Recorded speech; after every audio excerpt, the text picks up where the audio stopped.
The other was to try and find out more about who might actually be responsible. Yeah, and the tapes have been a huge part of this, because that was the discovery that was made. So tell us, where were they found, and who was actually on them? Because was it part of an interview for a book that somebody was writing? Yeah, so we found them basically, long story short, some bloke's basement in Boston. And he didn't even know he had them? No, he had no idea. So we met an author who wrote a book with Rubin, and the book was very much, there are some of the tapes for you. Yeah. By the way, you would not believe how difficult it is to get material from a tape cassette onto the radio in 2019. There's only like one machine in the whole BBC. But to answer your question, we met this author. This author was writing a book with Rubin many, many years ago, and it was all about like his psychological journey in prison, which is fascinating, but it's not as interesting as a lot of the other material about the murders, about his life that was on these tapes. And it was basically a friend of his had been sent them, completely forgotten about them, and they'd just been untouched for 10 years, nearly lost to history. OK, so you got hold of these tapes, and then when you started listening to it, just thought, gosh, there's so much here going on. It really is very detailed about his background as well, because he had a interview in the run-up to these murders. I would go out and get a gun, and if a police officer came at me with a gun, I would go after a police officer. I would shoot a police officer.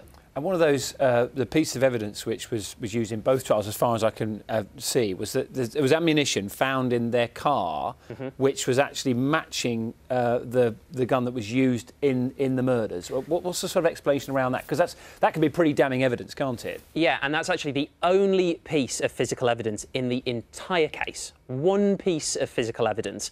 And to explain it, I mean, basically they did find this shell. Now, it could have been fired from the same gun that was used in the murders. They never actually found the weapon, but that was all that was found. Not that it was the same gun, and nobody ever found a gun.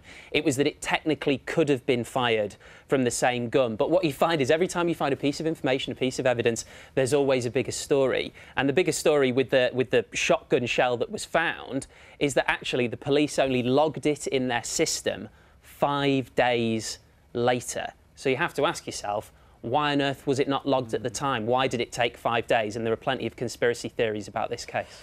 Do you feel you've got to the bottom of it? I mean, obviously you don't want to give it all away, but do you feel that you in your head know what happened? Because they were brutal murders, weren't they?